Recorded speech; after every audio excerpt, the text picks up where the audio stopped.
مولانا صاحب یہ پوچھنا تھا کہ میری بیٹی ہے چھوٹی تو ہیلو جی جی آپ کی بات آ رہی ہے. اچھا وہ میری بیٹی ہے چھوٹی وہ اکثر کئی جگہ پہ دیکھا ہے اس کا وہ اکثر تو پیمپر لگایا ہوتا ہے لیکن وہ پیمپر لیک ہو جاتا ہے کوئی پیشاب کا قطرہ نکل آتا ہے اس کو اگر ہاتھ لگ جائے گا تو ہاتھ دھونا ہے یا غسل کرنا ہے؟ نہیں صرف ہاتھ ہی دھونا آپ نے. ہاتھ ہی دھونا ہاں اور یعنی غسل نہیں کرنا بس نہیں ہاتھ ہی دھونا.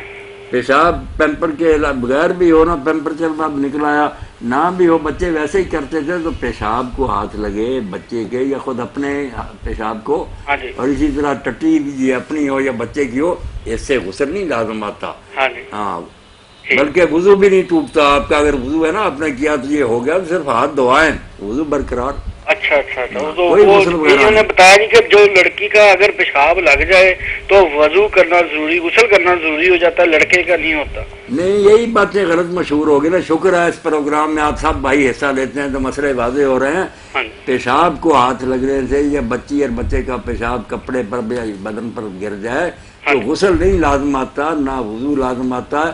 وضو اگر پہلا وہی برقرار ہے یہ پیشاب وغیرہ دھو لیں اور غسل کی تو کوئی ضرورت نہیں. وہ الگ بات ہے کہ بچے کے پیشاب پہ اور بچی کا آپ نے فرمایا رسول کریم علیہ السلام کا ارشاد پاک ہے کہ بچے کے پیشاب پر صرف چھینٹے ہاں جی پھینک دو دھونے کی ضرورت نہیں کپڑے کو اور اگر بچی کا ہے تو اس کو دھو لو. یہ فرق کیا بچے کے پیشاب میں. اچھا جی اچھا اور مولانا مگر اس کے ساتھ میں یہ بھی بات کہتا رہتا ہوں جب امام مالک رحمۃ اللہ علیہ نے کہی کہ یہ قانون ان لوگوں کے لیے جنہوں نے کبھی بچہ اتفاقاً اٹھایا. کسی کا بچہ تھا میرے پاس دعا کے لیے اٹھایا میں نے گود میں لے لیا اس نے پیا میں چھینٹے دیتا پھروں یا کپڑے دھوتا پھروں. جو ماں ہے نا یا دایا یا باپ جو ہر وقت کھلاتے ہیں دادا دادی ان کو چھٹی پیشاب ہوتا رہے جو جی چاہے کوئی نہ چھینٹے ہیں نہ کوئی بات. وہ اگر ہر وقت دھوتے رہیں گے یا نماز چھوڑ دیں گے اس مصیبت کوئی وجہ سے یا بیمار ہو جائیں گے سردیوں میں چھینٹے ڈالتے. تو یہ امام مالک کا اجتہاد بہترین ہے کہ جن کا کام ہر وقت بچے کو سنبھالنا ہے ان کے لیے کوئی قانون نہیں. ان کے لیے سب معاف ہے. پیشاب ٹٹیوں کی کوئی پرواہ نہیں.